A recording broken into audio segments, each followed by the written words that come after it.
the No Further Information podcast. Welcome and thanks for listening. The mission of this podcast is true stories from cops. There will be no filters, no bullshit, and no drama. Part of the reason I wanted to start the podcast is I always used to tell people when I was a cop, when we were standing around the 7-Eleven, coffee in hand, 2 o'clock in the morning, I used to turn to my other officers and I'd say, you ever wonder what people think we're talking about? Because, we'd be laughing and cutting it up, talking about dirty shit. I wonder if people think we're, gearing up for a raid, or if we just went to some crazy call or tactical operation. Instead, we're talking about, taking a shit, having to perform the rest of the shift with some nasty ass drawers because we didn't make it. Had to run to a hot call and shove some toilet paper down there because we didn't have time to wipe. A lot of poop-centric talk, actually. So I want to give people an insight into what exactly it is we do. I mean, true crime is all the rage right now. And it's a journalistic look at crime from the outside.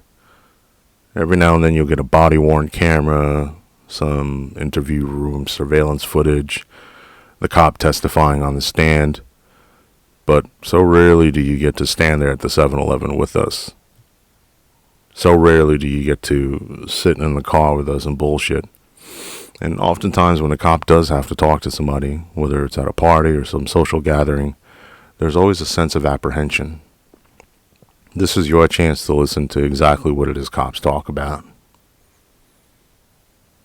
Another reason I wanted to start this is throughout my time on the job, and don't worry, I'll get to who I am, I always used to tell my buddies, no one gives a shit about you. Shut the fuck up, do your job, go home, jerk off, and go to bed. Now, what do I mean by no one gives a shit about you? There's too much made about cops are celebrated heroes and they go through the worst of the worst and we need to take care of these people. It's the same bullshit that we feed veterans, right? All veterans are heroes and we have to treat these veterans better than, though the bottom line is nobody does, right? Everybody knows that the veteran healthcare system is broken and we treat veterans like shit. Well, it's the same thing with cops. We understand that cops see the worst of the worst. Not all cops, but we understand that some cops see the worst of the worst. Who really gives a shit? It ain't our supervisors, right? For as much as they talk about, cops need a safe space and open dialogue and the Texas Peer Network, which is the state-sponsored officer mental health assistance hotline here in Texas. We have our families and spouses who have to listen to our stories. If you're anything like me, I eventually got over it, but it got to a point where I didn't want to talk to anybody. I'd come home and they ask, "Oh, how was your day?" "It was fine." Little did she know I was walking through a pool of blood 10 minutes ago.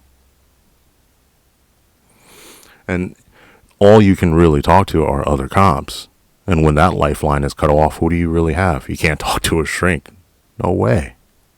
We understand the stigma.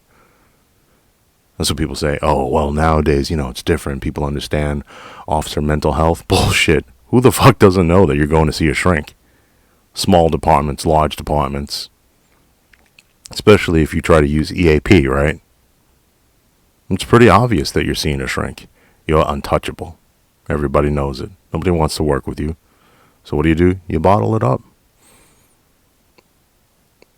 I think by giving cops a chance to talk, and talk amongst each other, to talk to someone who understands what they're going through, it's a bit of a catharsis. No judgment. No criticisms or critiques, unless they're warranted. And more importantly, just a place to talk, just a place to get it off your chest.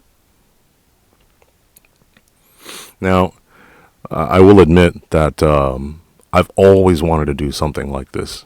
You know, now obviously you're coming out of the academy 15 minutes. Your first thought isn't, I want to start a podcast where cops get to talk. Also, what the fuck is a podcast? Because it's, 1999. But I always thought, what a smart idea to just collect cops' stories. Because it's different than just telling the stories. It's letting the cops speak for themselves.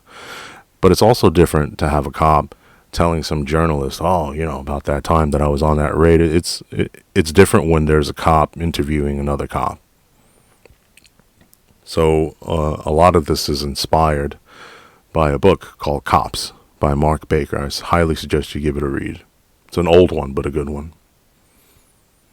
Well, that leads us to the next question. Well, why does anyone want to talk to you? Well, who am I? I'm an ex-street cop. I was a street cop my entire career until I was a supervisor towards the end, and I eventually retired at a high rank. The bulk of my sworn law enforcement experience was in Texas, but I'm originally from Jackson Heights, Queens. I actually was an auxiliary cop for the NYPD in my home command, the 115, for 3 years before I moved to Texas to chase some tail. Let's see, what would have happened had I stayed in New York? Well, at the time, New York was allowing school safety officers to do 2 years and then join the police academy. For those who don't know, the NYPD in the early 90s instituted a hiring requirement that required 2 years of military, active duty military, or 60, back home we call it semester hours of college credit. When you're poor and stupid like me, going to college, probably not in the books. And I don't know, I guess I was too skinny to join the military. I don't know. Believe me, that's not the problem now. But when I was 17, I said I wanted to join the Marines. My father said, hell no. So then I said I wanted to join the NYPD. And he said, well, you have two choices. You could live at home or you can join the NYPD. Guess which one I chose. So I was 19 years old, wearing a City of New York uniform, standing in the middle of the Main Street 7 train station, having all these eyeballs on me. Anyway, after I moved here, I got on the job, bounced around, tried to find my niche, and I eventually found it with DWIs. DWI enforcement was my passion. You'll hear me talk a lot about it with my fellow officers, my interviewees, and you'll hear that I have some thoughts on it. I'm a bad cop because of my big fat mouth. My big fat mouth got me into a lot of trouble. Add to the fact that I'm a minority and I'm also not from the South, if you can hear, means that I don't fit in. So my big fat mouth got me into a lot of trouble. I said what was on my mind a lot. I didn't acquiesce. I didn't kiss ass. And more importantly, I told a lot of people what I thought. And that really does not jive with the police model.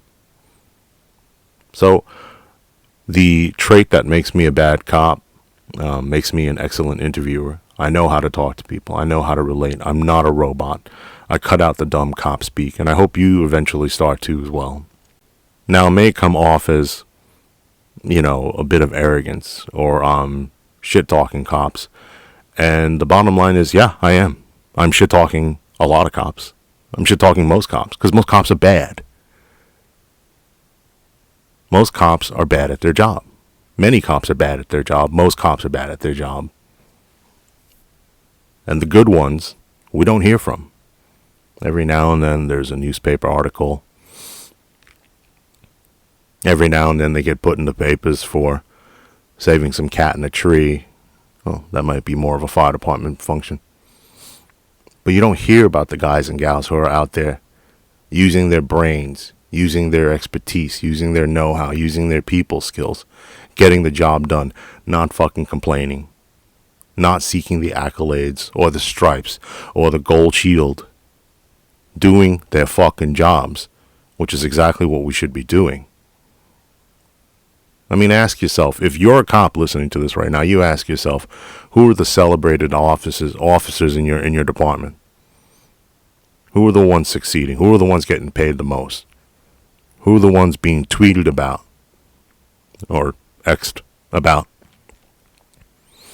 Sure as fuck ain't you. So I'm an excellent interviewer, and I'll be filled with plenty of gems like those. Alright, so what's the plan? As you can tell, everything sounds like shit because I don't know what the fuck I'm doing. I don't know how to start a podcast. I don't know anything about audio or equipment. I got all this shit on Amazon, 3 weeks ago. But I'm focusing more on content. I'm going to deliver raw, unfiltered interviews. Now, when I say raw and unfiltered, I do have to be honest. I'm going to do my best to conceal as much information as will protect the storyteller. Well, that's not fair. I'm granting anonymity to those who ask for it. Well, bullshit. I thought you said this was unfiltered, no drama. Yeah, not at the expense of your fucking job. I want you to have a place where you can come and talk. I want you to have a place where you can speak honestly, speak your mind. Tell me any detail you want or don't want. So if you don't want to tell me your name, if you don't want to tell me your department, if you don't even want to tell me your fucking city or state, I don't care. Bring me your raw, honest stories. So I'm going to be looking for storytellers that I know. Those people that have worked with me and for me, that I've taught, that I've worked alongside. I'm going to be asking you, the public. Any cops out there? Come tell me your story. If you hear something on my podcast that sounds like shit, if you think, oh God, he's stupid, he doesn't know what the fuck he's talking about, come on the podcast. Let's talk about it. Challenge me. Because I want to be challenged. I want to know that there are more good cops than bad cops out there. And I know that there are. But there are so many bad cops. So come on here. Let's talk. I'm going to do my best to conceal as much information as I can. If an officer, you may hear an episode where an officer is being censored or redacted, that's because they're letting some vital piece of information slip. And rather than have them re-record the entire episode, I prefer to honor my commitment to the cop and let the episode air with that vital information redacted.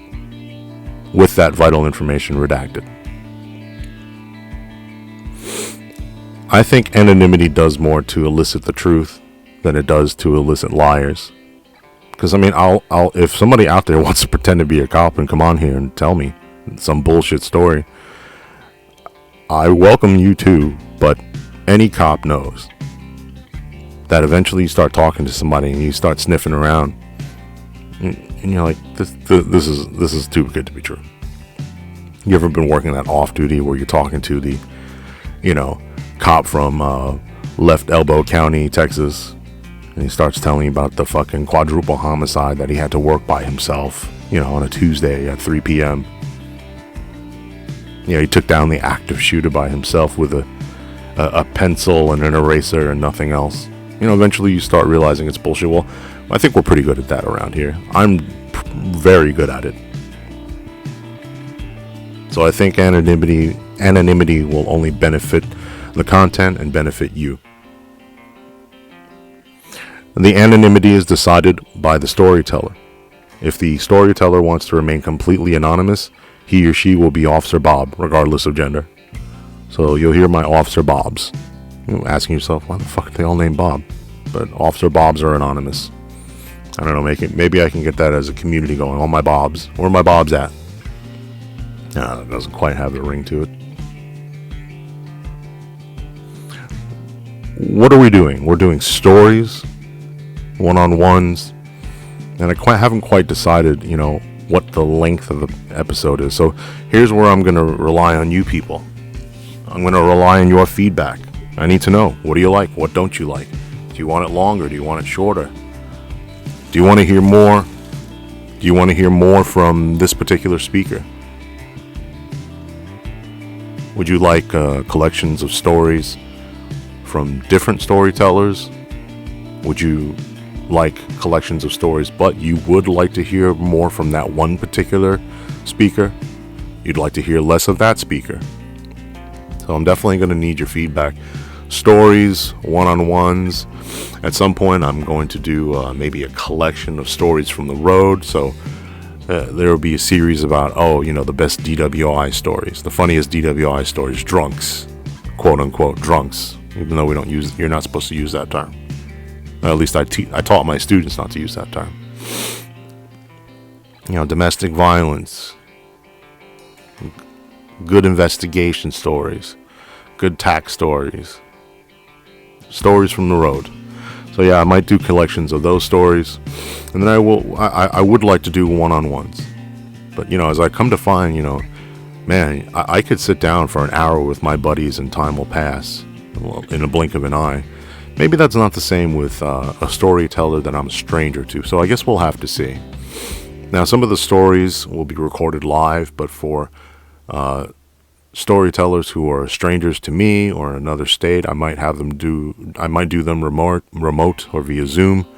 So you'll hear that, and again, bear in mind that I'm trying to work on the quality of everything.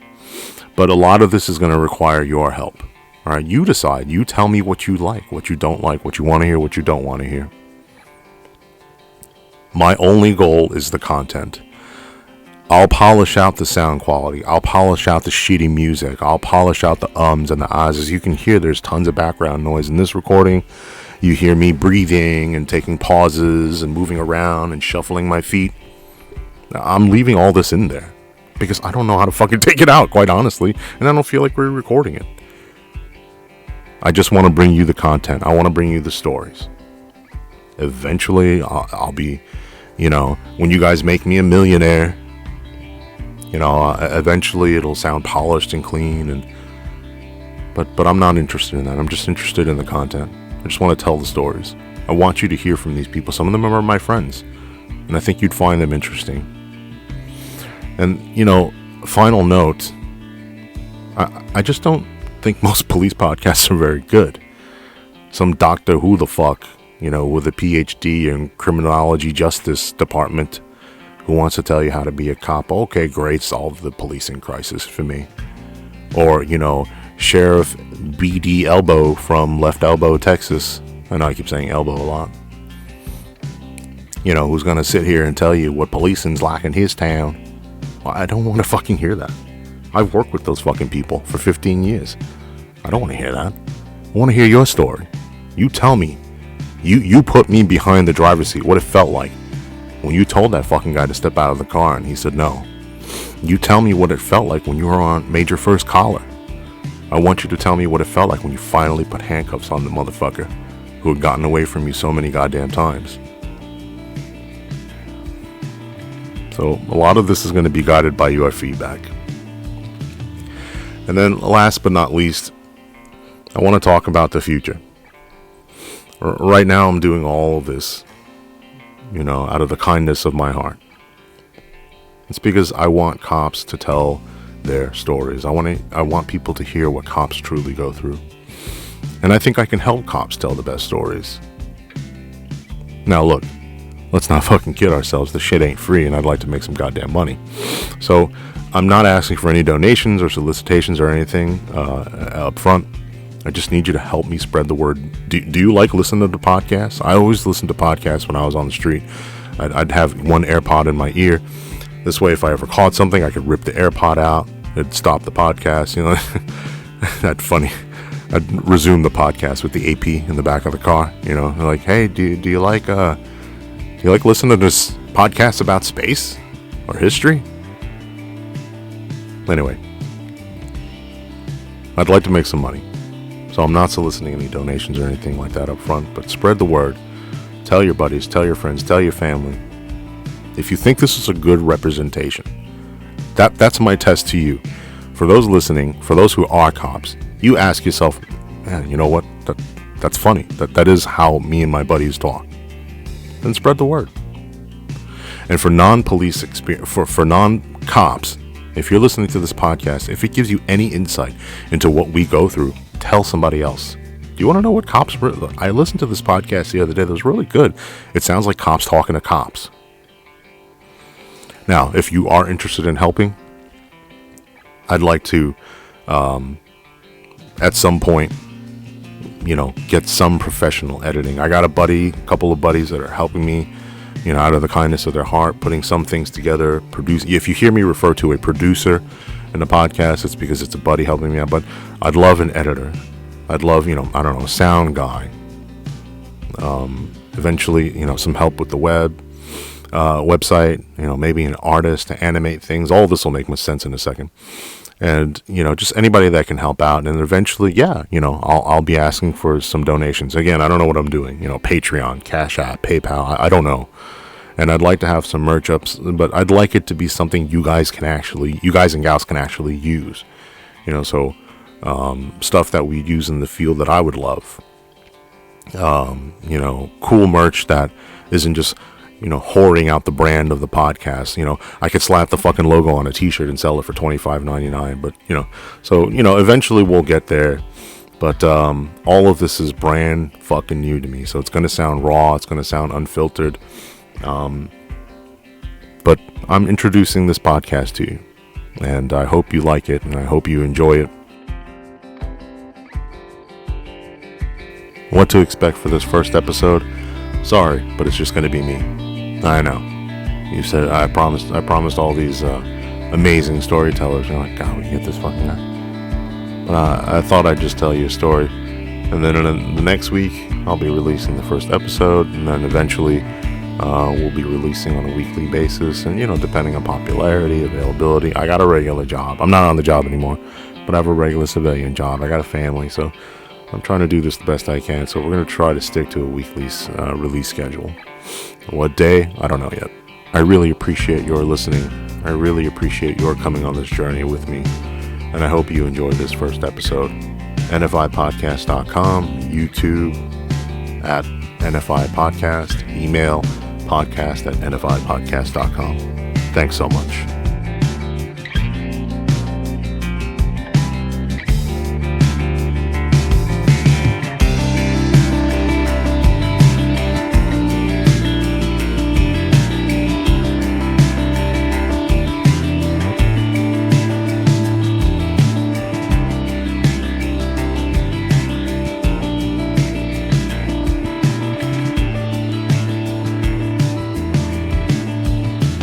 When I was trying to decide what story to tell, so many ran through my head.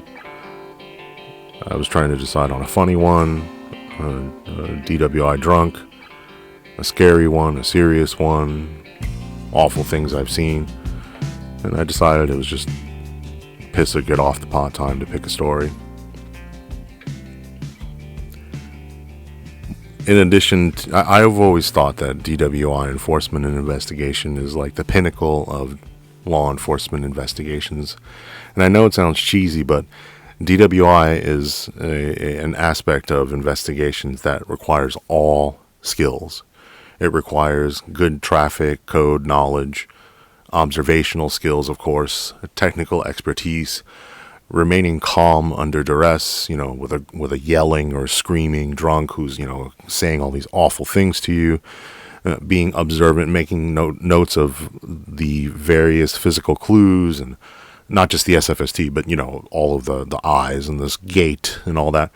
And then putting it all together, being patient, but being also very good with paperwork, having a good knowledge of case law, and, eventually having to testify and having good testifying skills and good courtroom demeanor. So I've always thought of DWI as sort of the encompassing of all of the skills required to be a good cop. So I don't know if this is a chicken or the egg situation, because I love DWIs from the get. I don't know, I just got it. And I'll tell the story of that one day. of how I got it in the academy, but I just always loved DWIs, and I don't know which came first.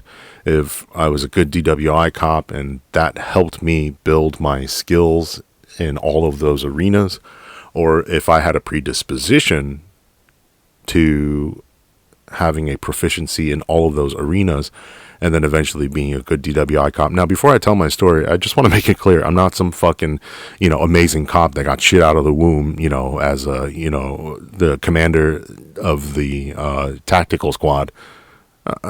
Yes, I was a rookie. I did dumb rookie shit, and you'll hear stories about all that. But what I'm trying to say is, I've just always sort of been predisposed to kind of sitting down, figuring out, having an investigative brain. So, amazingly, this first story is not really going to be about DWIs, but it's more about some stupid shit. Stupid shit. I was really good at spotting fictitious insurance cards. Fictitious insurance cards in Texas. I'm not going to get into the statutes with you, but it can be interpreted two different ways. It could be either, providing a fictitious insurance card or tampering with a governmental document. And depending on the elements and the circumstances, it could be a felony or a misdemeanor. So, I was really good at it, I had I have an administrative background from a kid. I started working real early in an office from 17 in a law office. And I was really good at word processing, computers. Anyway, my point is, I was always really good at spotting things like fonts and spacing and centering, justification, right aligned, left aligned. I always had a knack for kind of spotting documents and quickly reading through documents and terms and conditions, and just all the mumbo jumbo. So I was always really good at spotting fictitious insurance documents. And I worked in Dallas County. I didn't work for the sheriff's office. I want to make that very clear. But I worked for a municipality in the county of Dallas. It wasn't DPD. Anyway, in Dallas, let's see, I believe, and you can fact check me on this, Dallas typically ranks among the top 3, if not, it's always jockeying for top position for most uninsured motorists in the state of Texas. So, suffice to say, you get a lot of uninsured vehicles, and with that, you get a lot of people attempting to pass off fictitious insurance cards. It just happens. Now, whether the blame lies at the feet of the driver, the person who gives you the insurance card, or whether the blame lies at the feet of the owner of the vehicle who lends it to the unsuspecting driver, who then presents the fictitious insurance card, either knew or should have known it was fictitious, we can argue that all day, or whether the blame lies at the feet of the unscrupulous insurance agent or these people who are selling these fictitious insurance cards on Facebook Marketplace. You could debate that all day. Every situation is different. Maybe it's OC, organized crime, maybe it's not. I don't know. I'm not if you want a deep dive into the fucking philosophy and of the criminology behind it, you can go listen to some of those other stupid podcasts with, Blue and Code and Job and all these other stupid names in the podcast names that are, most of them are no longer recording anyway. Anyway, all right, enough shit talking. Middle of the summer, and, our fucking dumbasses decided to have black Tahoes. So, middle of the summer, I'm on patrol, AC's, barely, we're struggling to work. And look, ladies and gentlemen, if you don't know what it's like, summers in Texas, oh my God, you have no fucking clue. And especially in the middle of, Dallas County, where there's no shade, or where I was working, there's no shade, there's no cover, it's just black on black, I'm fucking wearing dark blue. God, it's just fucking miserable hot. If you don't like that, don't move to Texas. So middle of the summer, and I stop this car. It's a piece of shit. It's one of those cars where you look at it, you're like, oh yeah, there's no fucking, who would insure that piece of shit? So, we pull up, or I pull up, and I stopped. I forgot what I stopped her for. I may have actually been no insurance. And I can explain that in a different episode, how the, system works. But yes, it shows no insurance. That provides sufficient reasonable suspicion if you see certain things on your screen for a valid traffic stop. All right, anyway, so I make the stop, and, she's got no AC, so the windows are all the way open, and I can see everything inside the car. And she's nice enough, but just kind of a little kooky. She's one of those kooky broads. She, who she is? She's one of those people. She's one of these people that keeps their entire fucking mailbox in their fucking car. You stop these cars. You stop these cars. You open they open glove box. They can't find their insurance, but they have their water bill. Like, well, I never understood that. I never understood the transfer of mail from the mailbox to your car. Why don't you just put it in the house?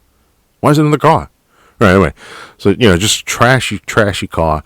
And I ask her for proof of insurance and a license, and she shows me the proof. I can see from fucking China that this insurance card is fake.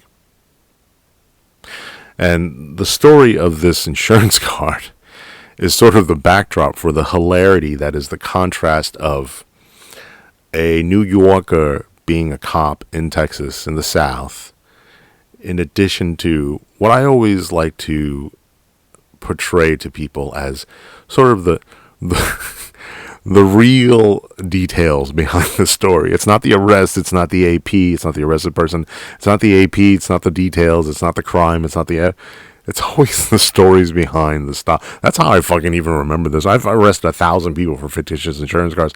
This is the only reason I remember this. And I remember she had a dog with her. I don't know if I mentioned that. She had a dog with her. It's balls ass hot, right? And I'm in the car. My AC's barely working because I'm also idle now, right? And I've, the car's running its ass off, trying to power lights and computers and shit. So anyway, I'm trying to look at the insurance card, and I used to always be like, I wanted a mountain of evidence. I don't just want probable cause. I don't ever want to have to go to court.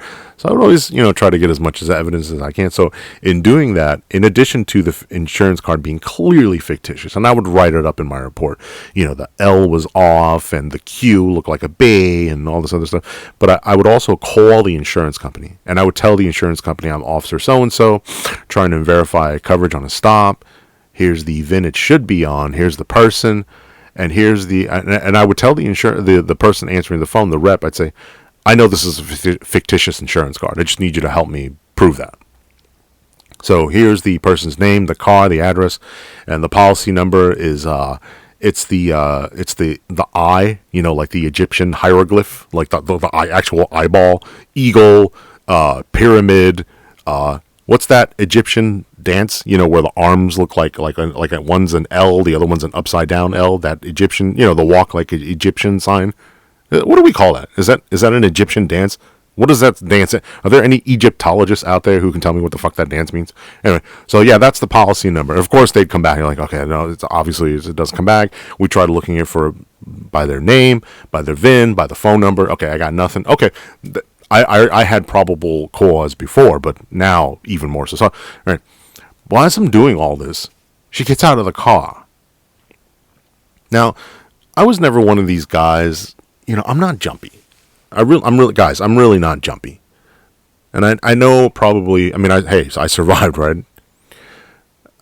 Probably not best officer safety, but get back in the car. Get back in the car. I didn't really do that. Is that to my detriment? I don't know.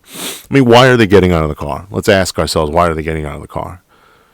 Are they trying to remove your focus from whatever is illegal in the car? Okay, well, I'm going to find it anyway, right? Are they trying to run? Well, if they're trying to run, they're probably not going to, lazily saunter out of the car. I don't know. I was just never freaked out about that, So she gets out of the car. Plus, it was hot, So I figured, okay, she's sitting in the car. She's got no AC. Car's running hot. It was some old piece of shit, Pontiac or something. So, she gets out of the car, and I'm like, all right. She gets out of the car, and she has the dog. So it only kind of supports my contention. This isn't a big deal. So she gets out with the dog. Now, here's where she pulled in. All right, help, stay with me here, okay? Here's where she pulled in. Picture a public street, right? And you have businesses to either side, right? But the business to your right is not just the storefront business. It's not like a curb and a sidewalk. There are parking spaces. Now, people from Texas are going to know what I'm talking about. You drive, and then here are parking spaces. You turn right and you park at an angle. You get out, you step onto the sidewalk, then you walk into the store. You get what I'm saying? It's not like parallel parking. It's angled parking. You park, you get out, walk on the sidewalk, and then walk into the store. Right? That's where she stopped. And I'm kind of, my ass is sticking out into traffic. You get what I'm saying? So I'm sticking out in traffic. My overheads are on. It's middle of the day, and I'm talking to her. So I see her getting out, and she starts walking this dog. She starts fucking walking away from the traffic stop. And at this point, she's kind of walking out of view of the dash cam. I have dash cam, I have body cam. And I'm like, hey, where are you going? And she goes, I'm walking my dog. And I'm like, okay, do I want to, like, make it a whole thing? And I'm like, okay, you can walk the dog, but don't go any further. And I'm, go back to my thing, and it seemed like she, took to what I was saying. And I'm like, I'm not kidding. This is not an exaggeration. I know exactly where this happened. I can see it in my mind's eye, what business I had stopped in, and then what business she eventually walked into, or walked towards, in front of. I mean, she was easily 50 yards away from me. Yes, half the length of a football field. She was easily that. I'm like, and I'm not going to scream for recording purposes. I'm like, hey, what are you doing? She's like, I'm walking my dog. I'm like, get back here. You're not free to leave. I'm screaming at her, right? It's all body camera. So she comes back, and I love it when people do this. They go, what? Jeez. What? Geez me? Or geez you? Well, you don't have to. Are you kidding me? You're walking away from a traffic stop. You're being detained. The lights are on. I have your license. I told you not to go anywhere. I just don't get these the indignation to like, oh, well, fine if you're gonna be like that. If what now I'm like if I'm gonna be like that, if you're gonna be like So eventually she goes, now she's just standing outside of the car with the dog. I want to make the collar. I want to hook her up. Because at this point, I'm sick of her shit. I'm hot. I'm tired. She put me through all this. She fucking lied to me. She knows she fucking lied to me. This was intentional. What do I do with this fucking dog? And yeah, I can call ACO to come grab the dog and all this stuff. I'm like, finally, it's all like, okay, look. Here's the deal. It's hot. I can't let you drive away because you have no insurance. So what can you do with the dog? She goes, well, I can have a friend of mine come pick up the dog because blah, blah, blah. But like, can I just stay? And I'm like, you can't really stay with the dog. ... Anyway, short version. Get her hooked up. Backup comes. Get the car towed. Friend comes and takes the dog. Take her to the jail, book her in, no further information. End of report, EOR. A few days later, she complains. She makes a complaint saying that I was a dick, or, I was rude, or conduct unbecoming. And you guys hear the way I talk, and it's not a fair representation of how I was on the street, but, sometimes I can be very direct and forward, and I think it's where I was raised and where I come from and all that. So my sergeant at the time is this old dude. I mean, when I say old, I hope I don't really offend anybody, but he's still on the street at early 60s. Okay, and when I say on the street, I mean he was a patrol sergeant. He's out there making stops and responding to jobs and stuff. And, he had been on the job for some time. And he was an old drug cop back in the 80s. I mean, he'd been on the street forever. And when I say old drug cop, I'm talking, Serpico shit, right? He's got the jeans and the fucking 44s tucked in his waistband, the mustache and the long hair and stuff. Anyway, so he's an old school guy. He's also from Texas, and he's super country. And I apologize to my southern listeners, especially, since I live here. But, he talked just like this, and it always seemed like he was shaking his head whenever he talked to you. He'd be like, well, I just don't think, can you see me shaking my head right now? Anytime I talk, well, I don't know, I don't think that's a good idea, Bob. And, I suppose if that's what you want to do. So he tells me that this chick makes a complaint on me. And I'm like, okay, well, what did I say? He goes, well, she said that, so I'm gonna look at the body. I'm not gonna keep doing the accent. I will at some point. So he says, I'm gonna look at the body cam, look at it, and I'll let you know. Like, all right, no problem, because I'm fairly confident, and you guys know, right? Like, when people complain, you're like, fuck, what did I do?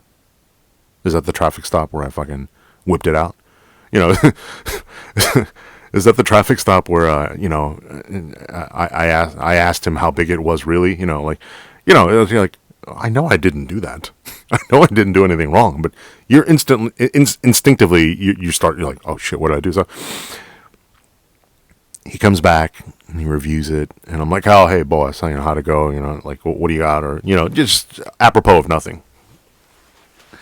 And he had like a kind of the look on his face. He was also one of these guys who wore his emotions on his sleeve, right? So he goes to me. You could tell he had like a don't fucking worry about it look. And I was like, oh okay, so how'd it go? And he goes, and I'll never forget. He goes, well, I looked at the camera, and everything was fine. You didn't do anything wrong. I saw that where she was walking away off camera and stuff. She went pretty far because he knew where the businesses were.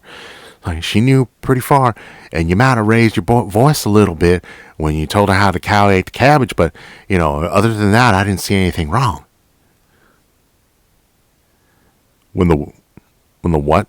When you saw I raised my voice when I what? Yeah, everything was fine, but you did kind of raise your voice at her, you kind of yelled at her a little bit when you told her how the cow ate the cabbage, but, and I'm like, okay, Sarge, I'm not. The rest of the English that you're speaking, I understand. I get all that. What is that expression you're using? And he's like, the cow ate the cabbage. And I'm like, are you? And of course, I'm my fucking stupid New York brain. I'm like, guys, I swear this is true. I was like, are you saying collate? Like when you collate copies, like that they come out in order or in sequential order? He goes, how the cow ate the cabbage. How the cow ate the cabbage. The cow, like a cow, a farm cow, ate the cabbage. Now, I know all of you are going to be listening to this and going, well, yeah, that's a common saying where I'm from. It's not a fucking common saying. It makes no sense. Stop telling me it's a common saying, because that very afternoon, as I was perplexed by Sergeant telling me this, I'm like, Sarge, that is not a saying. I've been living in Texas for a long time. I've never heard that saying. He's like, oh yeah, it's a very common saying. I'm like, it was not a common saying. And then, this is when you poke your head around the corner. You're like, hey, Davis. Hey, you're from Texas, right? Yeah. Have you ever heard the expression, the cow ate the cabbage? Oh yeah. Okay. What does it mean? Oh, it's like when you yell at somebody. Okay. Johnson. Yeah. I'm turning to them. I'm like, hey, Johnson. Yeah. Johnson, come here. Yeah, what do you want? Johnson, come here for a second. Okay. Johnson, have you ever heard of this expression? How the cow ate the cabbage? Oh, yeah. We say it all the time. Oh, okay. All right. So, all of you are going to tell me how common of an expression that is. If I have to fucking Google it to find out its origin, because I don't know what the fuck it means. It has no basis in there. I did Google it at some point. I still don't fucking remember what its derivation is. But apparently it means, you're yelling at somebody. The entirety of that case is earmarked, not by anything I discovered and all my good police work and all that stuff and, and getting another fraudster off the street and saving the taxpayer a nickel. The only thing I remember from that whole fucking stop is how the cow ate the cabbage. Cut to, what is it, like 3 years later, right? And I'm retelling this exact specific story. And the part where I was telling you the story where he's like, well, when he was first telling me how the review of the body cam went, he's like, well, you were fine, and then I saw her, she was walking off, and you told her, you did raise your voice a little bit when you told her how the cow ate the cabbage. The person I was talking to was like super Texan and from the South, and he's like, that's great, I'm like, all right, just not fucking tell the rest of the story anymore. So you get it. And so that's what it's like being a New Yorker, being a cop in the South.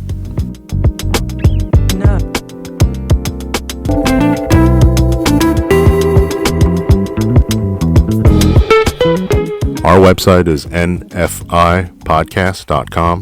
NFI, no further information, nfipodcast.com. You can find us on YouTube, where we'll have these podcast episodes uploaded with their audio only. So that's why I told you I was looking for an animator, maybe somebody that can help me create a video that could at least make it somewhat visually appealing.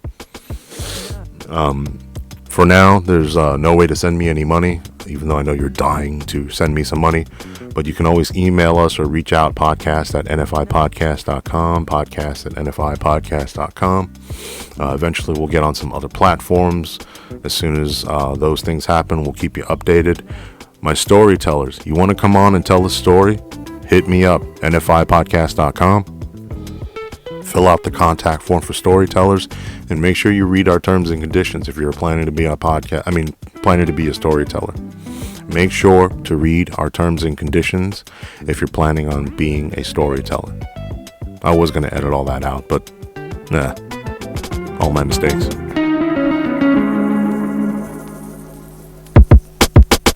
No.